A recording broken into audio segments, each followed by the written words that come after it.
afternoon. Good afternoon. Welcome you this day as the Lord has created another beautiful day for us as He's gathered us in His house of worship. Today we'll be concluding our sermon series on God's toolbox as we'll look at some additional tools that God uses to bring His blessings into our lives. But we open our worship with great joy as we sing our opening hymn, hymn 803. Joyful, joyful, we adore thee. We'll sing all three verses.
Our help is in the name of the Lord, who made heaven and earth.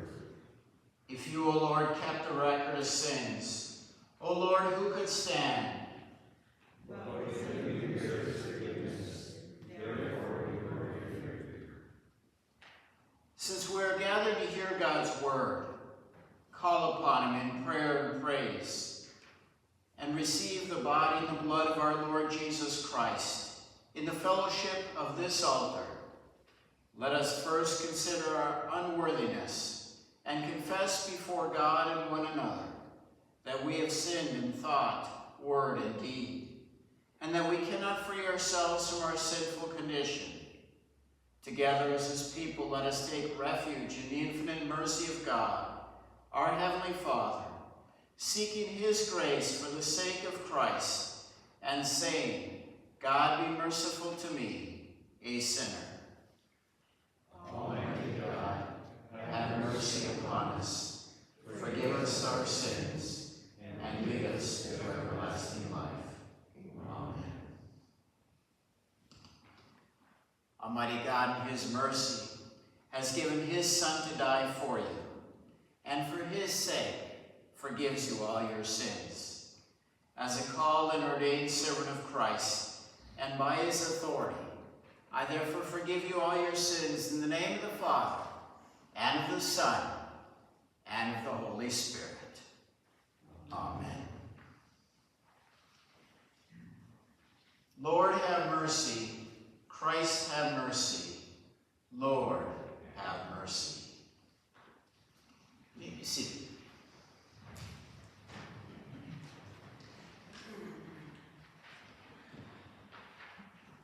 Our Old Testament reading this day comes to us from Numbers chapter 22. Begin reading with verse 22. But God's anger was kindled because he went, and the angel of the Lord took a stand in the way as his adversary. Now he was riding on a donkey, and his 2 servants were with him. And the donkey saw the angel of the Lord standing in the road with a drawn sword in his hand.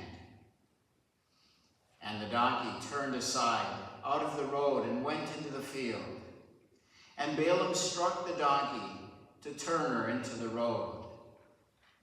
Then the angel of the Lord stood in a narrow path between the vineyards, with a wall on either side.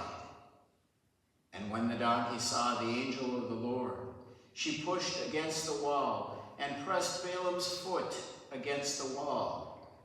So he struck her.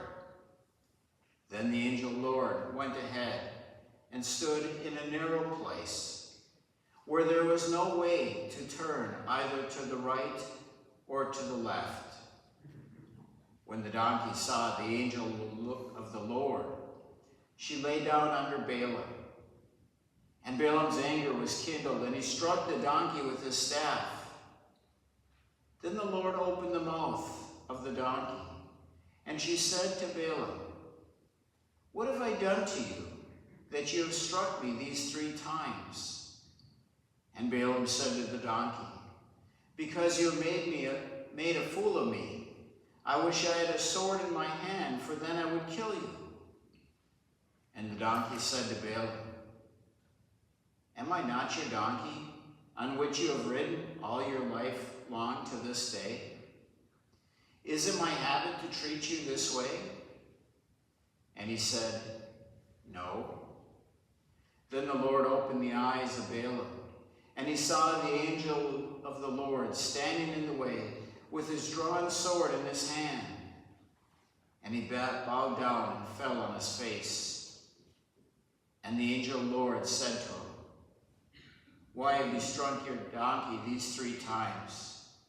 Behold, I have come to oppose you because your way is perverse before me. The donkey saw me and turned aside before me these 3 times.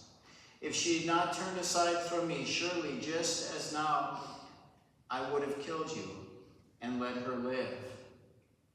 Then Balaam said to the angel of the Lord, "I have sinned, for I did not know that you stood in the road against me.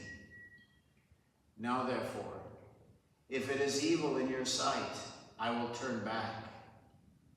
And the angel of the Lord said to Balaam, "Go with the men, but speak only the word that I tell you." So Balaam went on with the princes of Balak. Here then also a reading from Romans chapter 1, begin with verse 18. "For the wrath of God is revealed from heaven against all ungodliness and unrighteousness of men, who by their unrighteousness suppress the truth. For what can be known about God is plain to them, because God has shown it to them. For his invisible attributes, namely his eternal power and divine nature, have been clearly perceived ever since the creation of the world in the things that have been made, so they are without excuse. For although they knew God, they did not honor him as God or give thanks to him, but they became futile in their thinking, and their foolish hearts were darkened. Claiming to be wise, they became fools, and exchanged the glory of the immortal God for images resembling mortal man, and birds, and animals, and creeping things. Please rise for the reading of the Holy Gospel. And the Gospel this day comes to us from Matthew chapter 5. Begin reading with verse 43. Jesus said, "You've heard that it was said, 'You shall love your neighbor and hate your enemy.' But I say to you, love your enemies and pray for those who persecute you, so that you may be sons of your Father who is in heaven. For he makes his sun rise on the evil and on the good, and sends rain on the just and the unjust. For if you love those who love you, what reward do you have? Do not even tax collectors do the same? And if you greet only your brothers, what more are you doing than others? Do not even Gentiles do the same? You therefore must be perfect, as your heavenly Father is perfect." Thus far, the gospel of our Lord. We join together in confessing our common Christian faith as we use the words of the Nicene Creed, which you'll find in the inside back cover of your hymnal. Confess together. I believe in one God, the Father Almighty, maker of heaven and earth, and of all things visible and invisible, and in one Lord Jesus Christ, the only begotten Son of God, begotten of his Father before all worlds, God of God, light of light, very God of very God, begotten, not made, being of one substance with the Father, by whom all things were made, who for us men and for our salvation came down from heaven, and was incarnate by the Holy Spirit of the Virgin Mary, and was made man, and was crucified also for us under Pontius Pilate. He suffered and was buried, and the third day he rose again according to the Scriptures, and ascended into heaven, and sits at the right hand of the Father. And he will come again with glory to judge both the living and the dead, whose kingdom will have no end. And I believe in the Holy Spirit, the Lord and giver of life, who proceeds from the Father and the Son, who with the Father and the Son together is worshipped and glorified, who spoke by the prophets.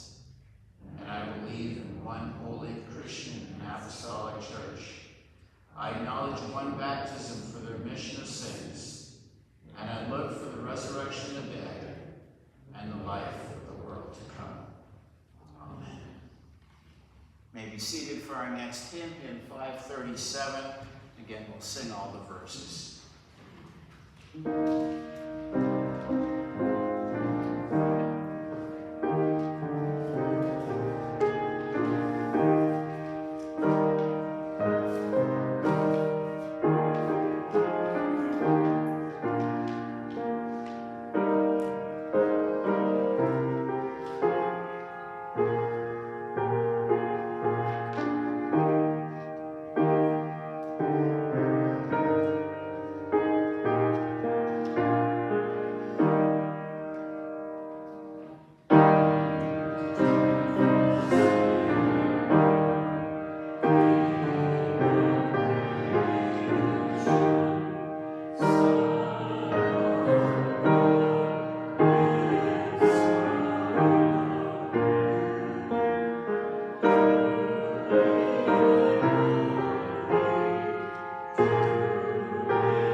seems every toolbox has some tools that may not be as widely recognized, or at least as widely used. Beloved in the Lord, as we've been going through this sermon series titled God's Toolbox, we've explored various tools that God uses to bring into our lives the various blessings that our Lord Jesus has earned for us through his life, death, and resurrection.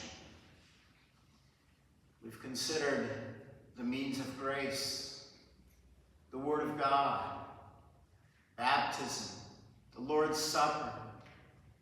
Last week we considered how God works through people to bring blessings into our lives, and likewise how he works through us to bring blessings into the lives of others. Today, as we bring this series to its conclusion, I'd like to just consider a few additional ways in which God works, uses various tools, if you will, to bring blessings into the lives of people. First of all, we begin with creation.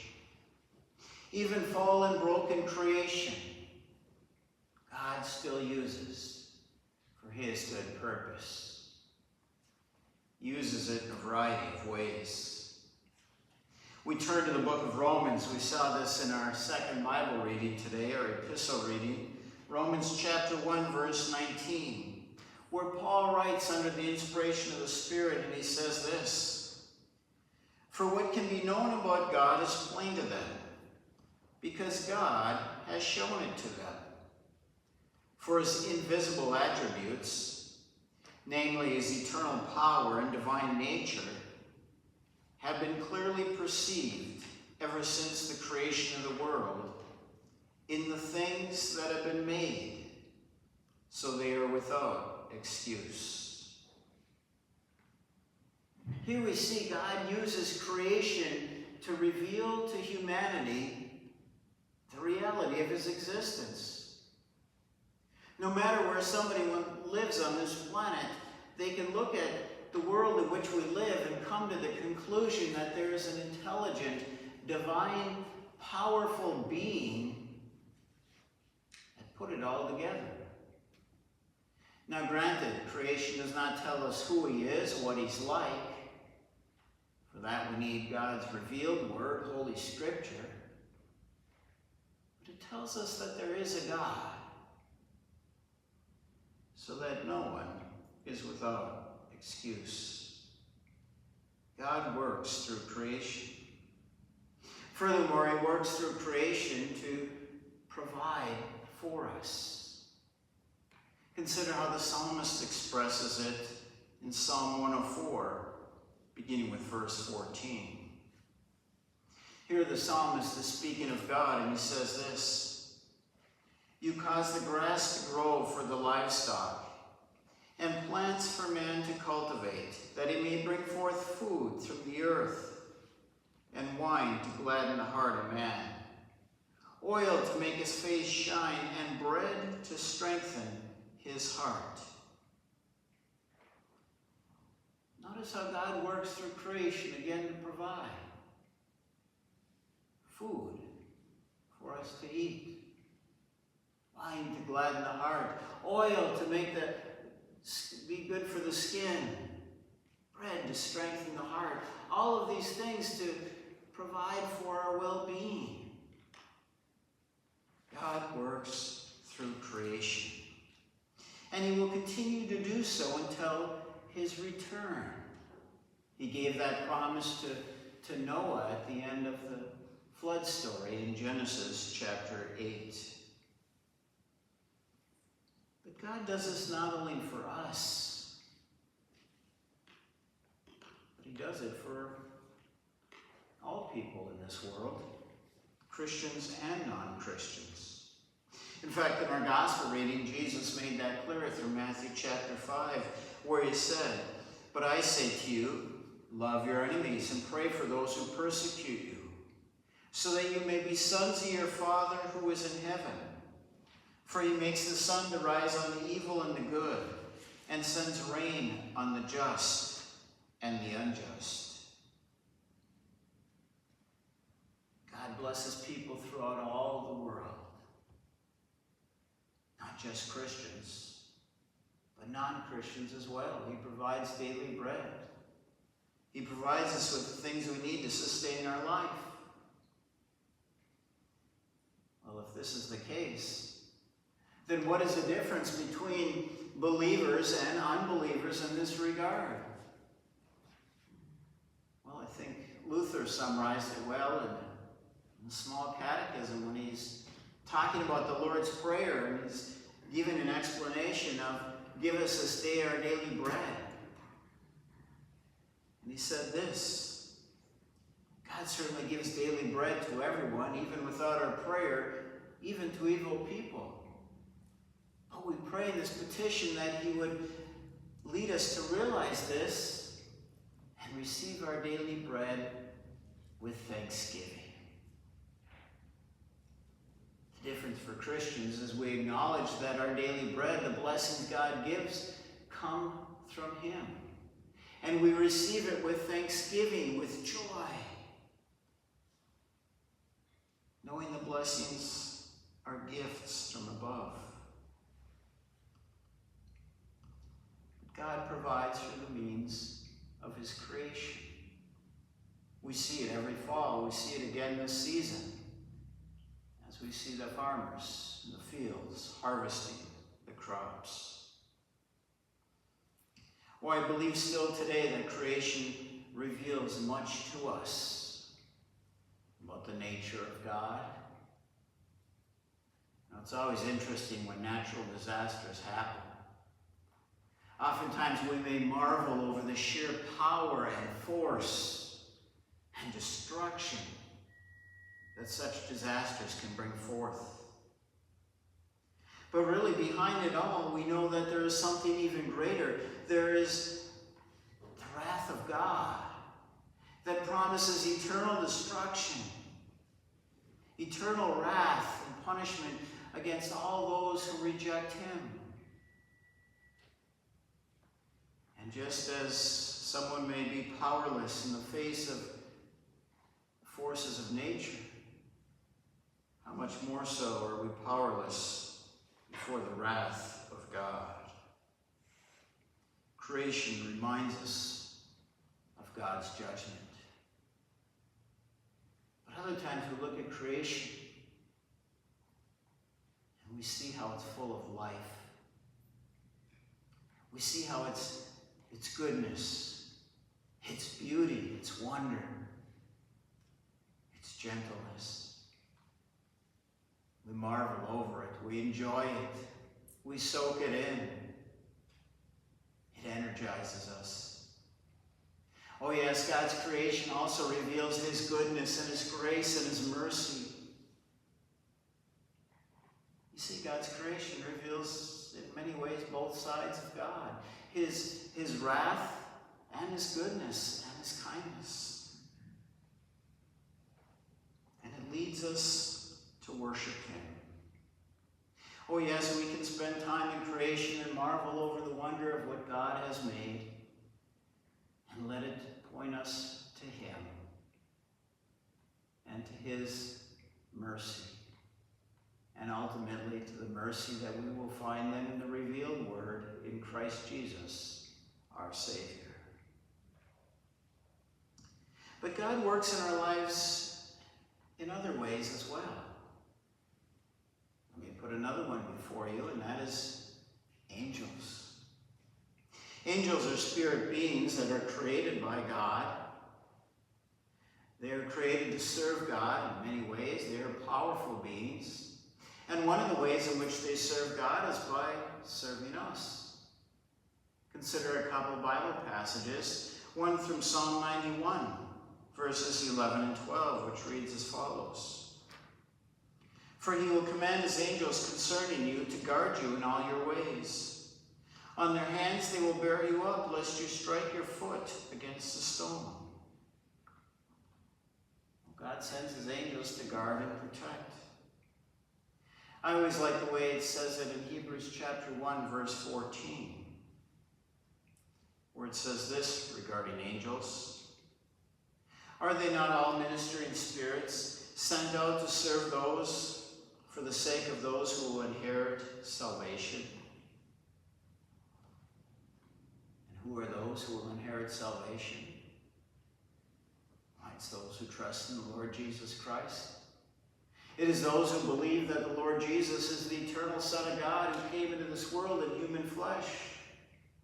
It is those who trust in Jesus who lived a righteous and holy life in our place. It is those who look to the cross for the forgiveness of sins. It is those who trust in new life and in the resurrection of Christ. Yes, it is those who have faith. And angels serve us, minister to us. They carry out God's good and gracious will as they guard and protect us from devils, demons, powers of darkness. They are God's servant, minister to those who will inherit salvation on account of Christ. Oh yes, we give thanks to God as he works through angels for our good and gracious purpose.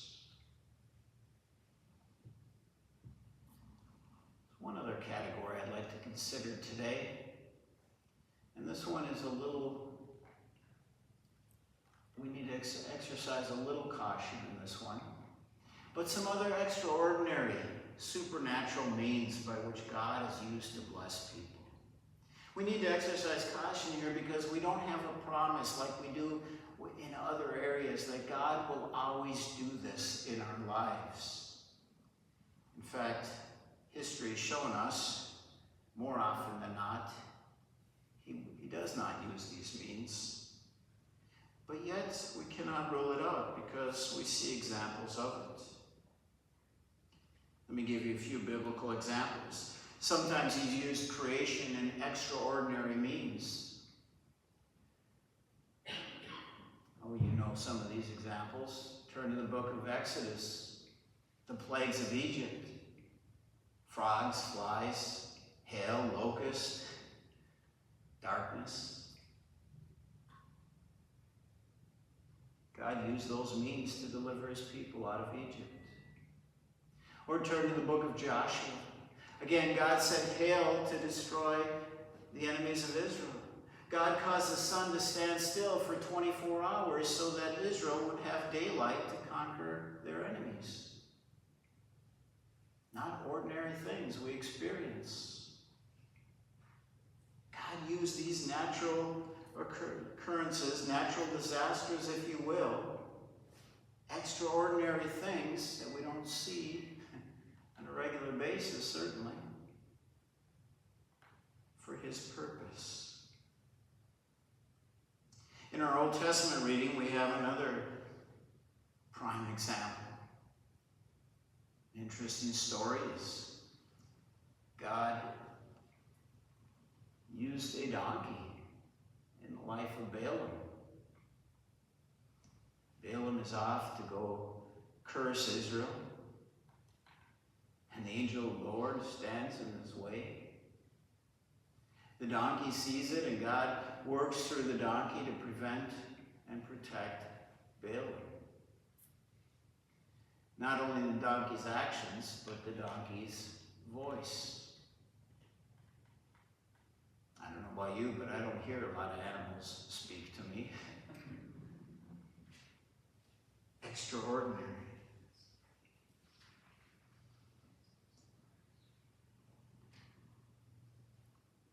But it does make one stop and wonder sometimes. You know, every once in a while, it's kind of interesting. You hear a story about how an animal miraculously saved someone. And you can't help but wonder, was the hand of God there present at that time? In both in the Old and New Testament, we see examples of people having dreams and visions. God spoke to Joseph to go flee to Egypt from the evil plans of Herod who wanted to kill the Christ child. We see the Magi guided by a star to come see the newborn King. Now again, we don't have a promise that God's going to speak to us in these ways. And in fact, we should exercise caution. I wouldn't put a lot of stock in your dreams. In fact, in Hebrews it says in the past, God spoke through the prophets in many and various ways, but in these last days he's spoken to us through his Son.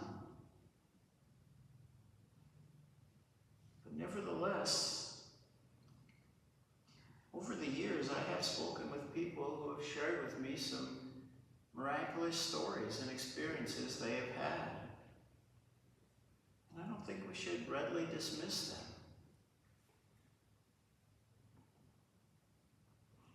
But I do exercise some guidelines. In 1 John, it tells us to test the spirits. It's always wise to test it against Holy Scripture. Does the experience agree with Scripture or contradict Scripture? Does it glorify Christ or does it take away from Jesus? What effect does it have? And so on and so forth. Again, we must be cautious in this. We don't have a promise that God will work through these means for us. But on the other hand, we see that he has on occasion done so in the past. In all things we remain anchored to Christ and to his word, trusting in his goodness. And in all these things, I simply urge you to be aware of how God is at work in your life. In those areas where he's promised to be at work, and in your daily lives in many and various ways, to accomplish his good and gracious purpose in your life. And what is that good and gracious purpose? Oh, Jesus has made it clear for us in John chapter 6, verse 40, where he said to us, "For this is the will of my Father, that everyone who looks on the Son and believes in him should have eternal life, and I will raise him up on the last day." It is God's will that you believe in Jesus. It is God's will that you believe that Jesus is the divine Son of God, the Almighty Lord, the creator of the universe, who took on human flesh, who became a part of creation, who faced this world and yet was holy and righteous and without sin, who carried your sin to the cross and suffered and died in your place, who overcame not only sin and Satan, but even death itself by his resurrection, and brings to all who believe in him that gift of eternal life. That is God's good and gracious purpose for you. And he uses all of these tools that we have considered through this series. The means of grace, his word, the baptism, the Lord's Supper, people, and sometimes other means as well, creation and other such things.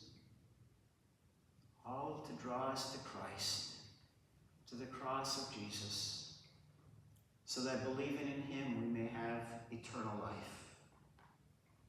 Yes, indeed, let God be at work in your life. Make regular use of the tools and the gifts that he gives, rejoicing in his goodness, receiving his blessings, both the blessings that are temporal in this world and the eternal blessings in the kingdom to come that will have no end. Through Christ Jesus our Savior. Amen. And now may the peace of God, which passes all understanding, keep our hearts and minds in Christ Jesus, our risen Lord and Savior. Amen.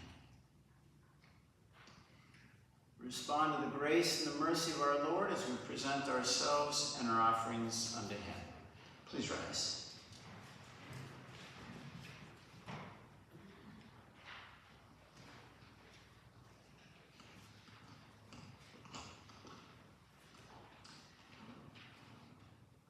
Almighty Lord, take our life, our hands, our feet, our silver, gold, our intellect, our love, our self, all that we have, as a thanksgiving, a service, and an offering to you.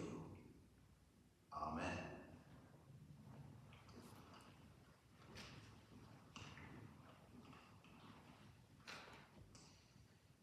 Let us pray.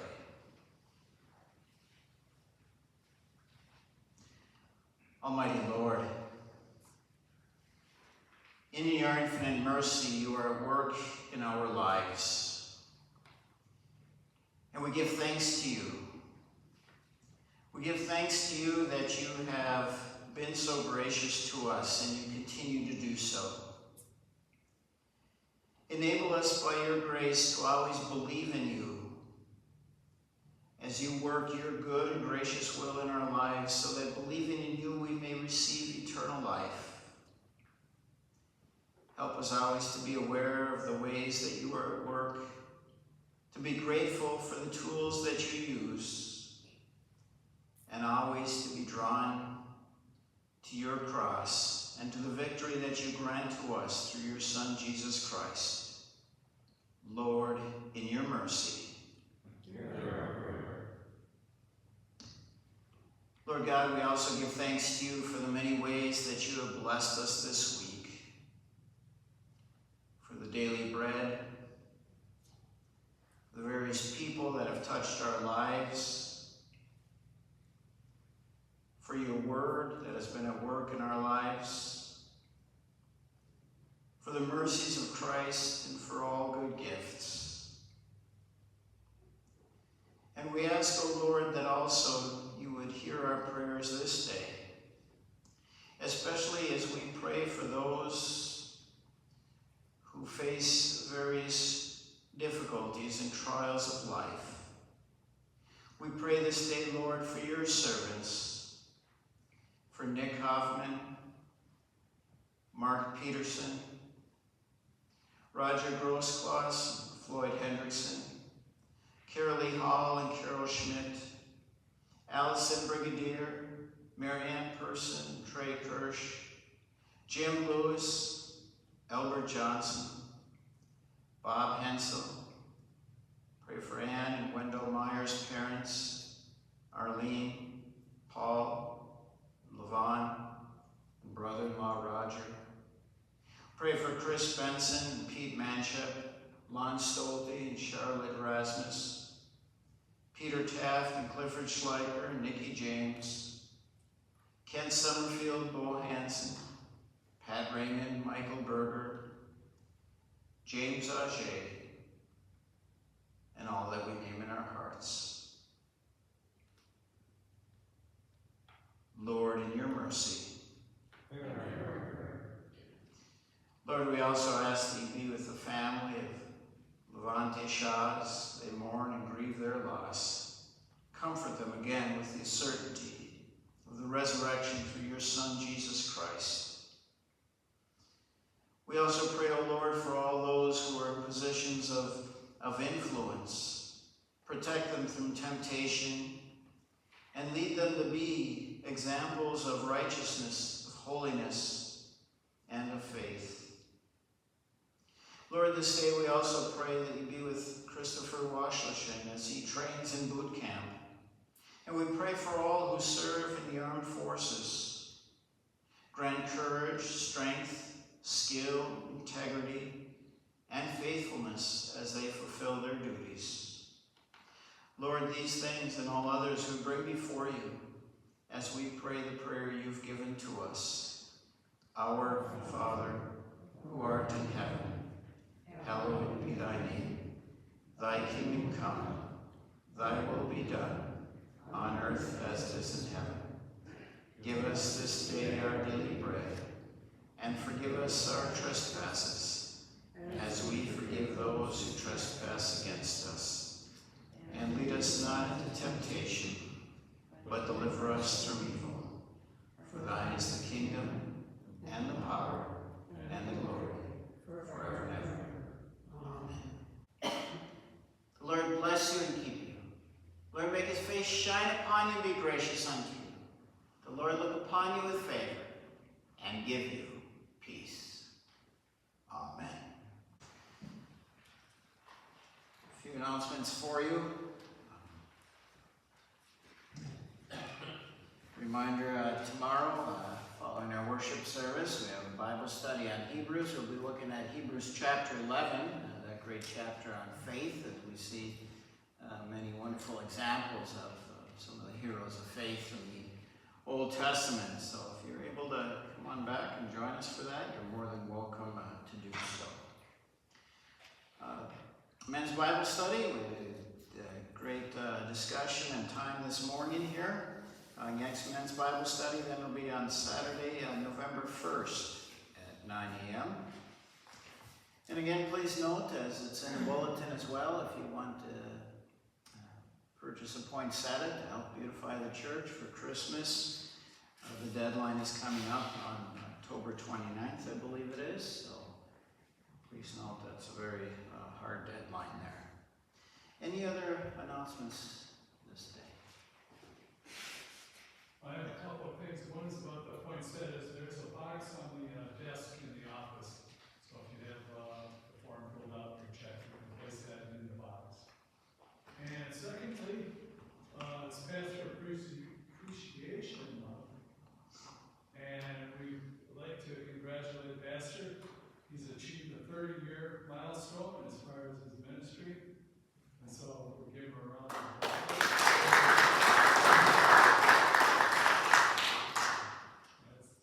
Tomorrow we're going to have a celebration and fellowship also. Come on back and get some cake. Well, thank you, and to God be the glory. Any other announcements? All right. Not see many then. Again, I encourage you to greet one another and go in his peace.